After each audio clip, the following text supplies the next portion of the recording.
has risen. Hindi ko alam kung sa inyo nag-sink in yun. Pero sa akin po malinaw na kailangan ko, o ibig sabihin, dapat akong maging masaya dahil ang Diyos na aking pinaglilingkuran ay nabuhay siya last 2,000 years or 2,025 years ago. Paniwala kayo? Yes. Time of our Lord Jesus Christ, when we say empty, it is positive.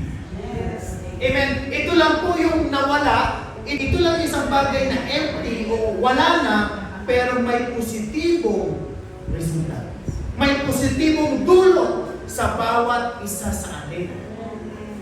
Kaya po again, alam po habang ginagawa ko itong ating message for today or this morning, alam mo po yun, yung bang nagkaroon ako ng ibang kaisipan when it comes to the word empty. Sabihin po natin empty. Again, it is negative. Pero sa ating Panginoon, every time that there is empty, it has always something na merong positibo na idudulot sa atin ng mga mananampalataya.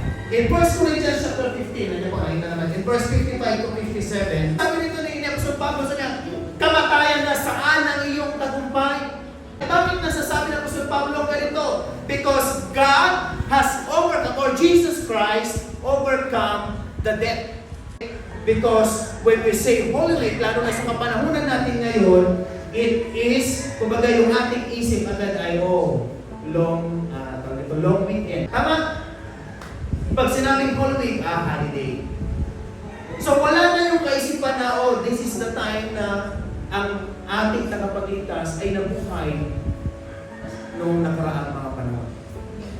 And ang isip agad natin, saan kaya mag-bakasyon? Saan kaya mag-holiday? Saan kaya yung may makante? Saan kaya magandang lugar sa Pilipinas? Which is hindi naman masama. Pero nawawala na sa atin yung sense nung sinasabi natin Holy Week.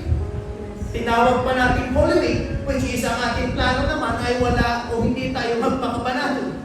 Amen?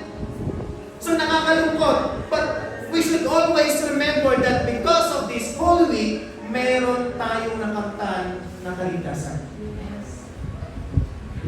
Amen? Malinaw po ba sa atin yun? Na dahil sa Holy Week na ito, naramdaman natin, ito yung patunay that God really loved us. Kasi Jesus ay mahal na mahal tayo. The resurrection of Jesus Christ.